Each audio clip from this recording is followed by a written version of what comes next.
How to get over the one that got away. Hey, I'm Antia Boyd and a dating relationship expert for over 10 years. So let's go ahead and dive right in what to do when you want to get over the one that got away. Number 5 is release him to his highest version. The first stop is actually releasing your attachment. If you really feel like this is the one who got away, then chances are you actually get really attached to him, right? And that means the last thing you want to do is actually release him.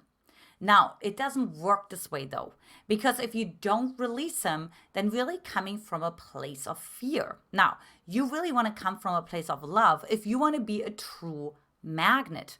And in order for you to do that, to have any hope that he may come back to you or that you will finally find peace, right, and actually be able to detach from him, is to actually release him to his highest version. Now, the reason why I say to his highest version is because you always want to release him to the version that you want him to be, that kind of version that you would want him to come back as, right?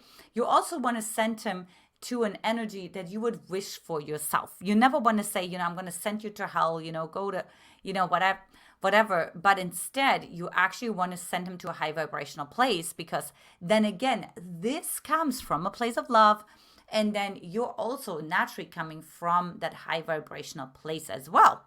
And of course, the more high vibrational you are, the more magnetic you become as well, right? And then when you, of course, that magnetic, that means he has the true choice to come back to you. And this is why this works so well, right? That actually releasing our attachment to a person, because then they can choose to come back as the version that they want to come back as, right? The last thing a man wants is to be projected on, right? Like he doesn't want to be like, well, I have to be this Prince Charming, on a white horse, and otherwise I'm going to fall off the pedestal. When you release the attachment to him, and I sometimes release the attachment to my own husband, right? So it's really, really, really powerful. Then you get to give him the freedom, like you liberate him to come back, to get back to you as the version that he wants to get back to, right? If he wants to reinvent himself, then he gets to do that because you actually let go of who you perceive him to be. Number 4 is grief, right? This is like really important in order to keep your heart open. Now, when you don't grieve, right, then the chances are that you become harsh, that you become stonewalling, that you become resentful, that you become dismissive, that you become sarcastic, right? We don't want you to become any of this. You actually want to stay connected to your emotions. You actually want to find the sadness and the grief of the little girl who resides inside of you. So when the one that got away, like when you want to actually like understand like why is this happening, you actually got to grieve the loss, because you guys had like a certain life together, right? You had so much fun together. Potentially, you have even created a vision for you guys. Like you have a future in your head, in your mind, in your heart, right? And so now you have to grieve that future because you actually don't know if it now becomes true or not. And oftentimes it can feel like cutting off a limb. Now, what we also see is that when someone goes through heartbreak, right, it actually lights up the same part of the brain that causes actual physical pain, right? So you can actually really go through pain, and it really feels like pain when you have to let go of someone, when there is a breakup, right? Or when the man simply doesn't get back to you, or he just drops off the earth. So the biggest thing for you is like to work through the anger, for the rage, but also through the sadness, through the loss of control, the loss of power, right? Like feeling helpless. And then also moving into acceptance as well, right? So that you can actually see what God truly has in store for you next. Because the reality is that your man will never leave you. Like he'll never leave you, right? He will actually stay by your side. Like he will not, disappear on you. You know what I mean? He actually wants you to feel happy, right? He wants you to feel safe. Number 3 is step into your wise woman. Now, oftentimes what happens is when we are in breakdown mode, when we go through breakup, we're actually more in the archetype of the little girl. Now, and one thing that I explain in my program more is the 6 feminine archetypes, and as well as the 6 masculine archetypes. Now, when you step into your wise woman, you start to understand things from a higher perspective, right? The wise woman is that part of you that actually prays, right? The wise woman is actually that part inside of you that seeks spiritual evolution, right? The wise woman really seeks a deeper connection with God, right? Like the wise woman actually seeks to develop the gifts of the spirit within you. So she's really higher dimensional. And it's not necessarily logical at all, right? And that's why oftentimes a breakup can also be what I call a priestess moment, or you could call it a wise woman moment, right? Because it follows more kairos versus chronos. Now, the ancient Greeks had actually 2 ways of measuring time. One was chronos and one was kairos. And so kairos is more, it's feminine, right? It's uncertain, it's unpredictable. You don't know when it's gonna happen, so it can take you by surprise. But it follows actually a certain rhythm. But it's much more an internal rhythm, right? It's much more emotional rhythm. It's much more following like a season. You're understanding what season am I in right now? Which season is my soul in?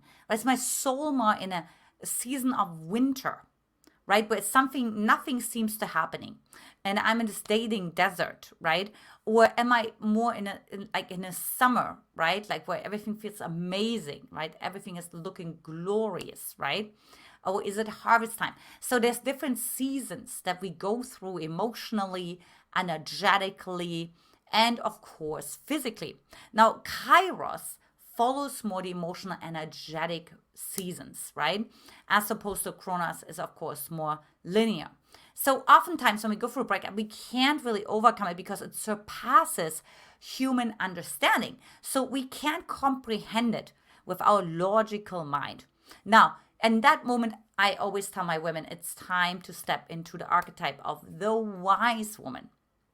And you get to actually invest in yourself, because oftentimes what the opportunity is when a man leaves, right? When your partner leaves, is actually investing into your wise woman, right? And the reason why is because, and I'm going to talk about that in the point number 2, right? But it's actually, there is a benefit why this is happening in the first place, which, like I already said, leads me to number 2. Own your creations, right? What I learned many years ago, at least 10 years ago, right, that you create the experience of your reality.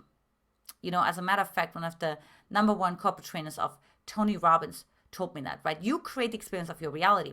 And I was like, wait a minute, what in the heck does that actually mean, right? And so, like, how can we actually be responsible for our experience of our reality? What do you mean, like my reality? There's a reality, that's not my reality, right? But it's actually not true. Reality is actually very subjective. And so when you go through a breakup, when you have a man leave, right? Like to really say, I created that experience. I know what you want to say, Antia. I don't even know what to say right now. Like I'm beside myself. I'm heartbroken. And here you are telling me that I created this experience? Like I created this breakdown? Like I created this much pain, this much suffering? No, right? And again, the only way how you can explain that is going into your wise woman, right? Because when you own your creation, like if you just really feel into how you manifested things that you wanted to manifest, maybe even how you manifested, how you created this man who now got away, right? Like how did you actually bring him in? Were you visualizing him? Did you have dreams of him, right? Were you feeling him? Were you hearing a message, guidance, signals? What was it for you? Was it just a knowing, right? You just like, I just like know, right? I remember when I was 10 years old, I just like knew, and I didn't know why. I didn't visualize it on purpose. I didn't, but I just like heard the word empire, right? Like, so this is the sense of like building an empire, right? And I had no idea what that even means when I was 10 years old. So little did I know that I would attract my partner and we together build a business together to make a massive impact on this planet. So that would be clear knowingness, right? Like it's the gift of knowledge in the Bible. And so that's really something that you got to really look at, right? So, okay, so how did I create this? Maybe you live in an incredible place now, right? Because most women that come to me are very successful in all the other areas. Maybe you have your most incredible job, your dream job. How did you get that job? One of my clients, she actually is like, Antia, I know exactly how I need to move. I know exactly how to present myself. I know exactly which part of me to activate to create, to keep attention of other people, right? To actually engage them and to enroll them into my agenda. I know exactly how to do that.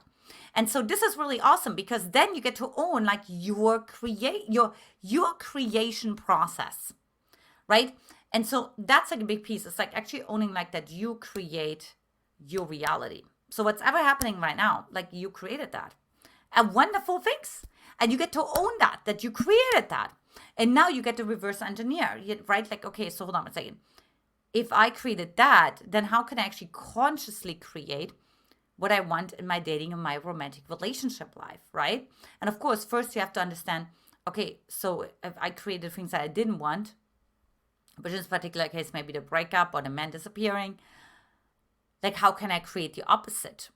Because oftentimes we create, right, due to our unconscious expectations. And so you get to actually take a deeper look, right? You get to put your life under a microscope and you get to see like, what's my unconscious expectation, right? Oh, my unconscious expectations, all things always end, right? Oh, my unconscious expectations are the other shoe's gonna drop. But my unconscious expectations are you can trust anyone, right?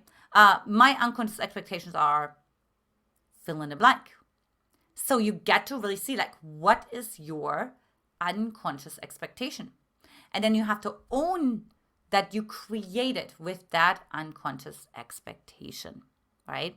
And then the beautiful thing is that you can shift it, you can change it.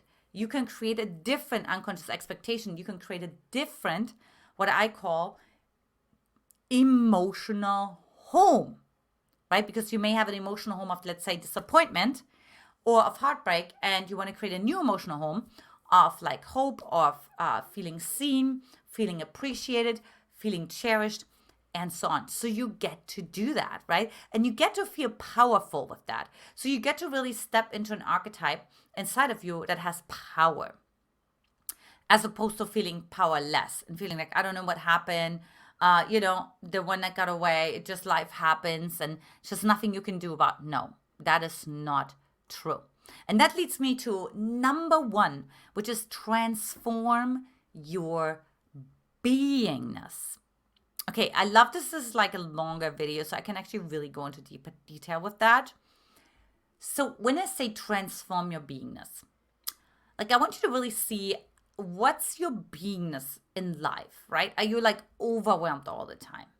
But are you stressed all the time? Are you communicating to your friends all the time? Like, I'm so busy. It's so crazy, right? Life is so crazy. Oh my God, I don't know where to start. Like, it's like constantly this way of beingness. And so again, it goes a little bit into the unconscious expectation conversation again, is that like, what is the beingness that you had when you were with this man, right? Like, what were you really secretly telling yourself when you were coming home after having a date with him, right? Or what were you telling yourself when you were actually done hanging up the phone with him? Did you tell yourself, I don't know how long this is going to last, or I don't know if I can really, I don't know. You know what I mean? It feels like so weird. It feels like a totally different reality. And, I want this to be true, but my beingness, it feels like there's like this gap. right, between how I feel where I am and where how I feel I am with this man, right? There's this gap, and I don't know how to overcome this gap to actually stabilize my beingness in this relationship, like in this dynamic with this man, right? And so, like, really seeing, like, what is my beingness, right? Or, wow, this is like the third time, the fourth time, the fifth time that the man got away, right? Like, I fell in love, like, I got attached to him, all these things, right? And now you get to be in this, like, is it like a complaint beingness, right? Is it like, again, sort of like this victim beingness? And I say that with all love because I got to discover my own inner victim as well, because I had a mom, like a covert narcissistic mom, right, who used her victim mentality. So just by being the daughter, right, I kind of like adopted that through mirror neurons, right? And because she modeled it to me, so I get to like consciously choose, like, okay, no, hold on a second, you know what I mean? And so, and are you going into blaming mode right now, right? What is happening? Are you criticizing yourself? What's the sort of emotional chain reaction you're spiraling down after this disappointment? And now you want to actually transform your beingness, right? You actually want to say, well, wait a minute. And Tony Robbins talks about the concept of the crazy eight, right? And so the crazy eight consists of either being sort of the bitch, taking a stand, no more, I have enough, right? Setting boundaries, or like the victim, and that just like there's constant breakdown and poor me, and there's nothing I can do about, and you know what I mean? And so you get to really see, okay, I have payoffs, like I get a sense of certainty, and I get a sense of, variety, because last week I felt really awesome. Now I feel like a victim, I get to connect more deeper with myself, because normally I don't do that. Because at least the woman that comes to me is usually the one who gives all her attention, right? All her time, like all her money, all her gifts away to other people. And that, of course, comes from their childhood, her childhood as well, right? So you get to transform your beingness around and say, like, okay, no, even if I feel that sense of certainty, even if I feel that sense of variety, even if I feel that sense of connection, it's not worth it to me, right? I'm going to transform my beingness. And again, with the help of the wise woman archetypes, I just really say, I'm going to create who I really am, right? Because I kind of like have to pretend I'm smaller than I am when I'm in this helplessness, right? Like it's almost like, I get like the compassion, I get the calls, the texts from my friends or coworkers or whatever, right? But it's not really me. I know I'm much more powerful, right? I know I'm much more valuable. I know I'm much more confident. I know I'm much more whatever, fill in the blank, self-trusting than I actually am. So you get to transform your beingness in the moment of the breakup, in the moment of him leaving you. And so you want to be able to do that, because when you shift that, that's actually what you really want to shift. You want to shift how you feel after the breakup, right? You want to shift the relationship you have with the breakup, You want to shift the relationship that you have with disappointment, because I can just feel disappointed and I can say, oh, I feel disappointed again. It's so hopeless. Here we are again, same cycle, right? And it can feel great. And then I have an image that goes with that. And then I feel like I have a memory, that I have storylines that go with that. And so, or I can say, I get really excited that I feel disappointment, because it really opens my heart, right? So I'm having new visions, but I have no catalyst feelings inside of myself that I want to actually unravel. Right? Oh, disappointment. Oh, this is great. I'm softening more into my feminine, right? Oh, I get to go deeper into my little girl, right? Like getting more into my unconscious that is really hard to access. So try that out. Hey, if you want to learn like how to attract the right man for you, or how to actually have the man that you want commit to you, like, by the way, just my very dear friend, client, Celine, just did with her man, who actually proposed to her in Positano, and I recently got married as well. Then take my free love quiz to get the man in the relationship you want by getlovequiz.com, or simply click the link in the comments below. As usual, leave me comments as well. Lots of love, and I will talk to you in the next video. Take care. Bye-bye.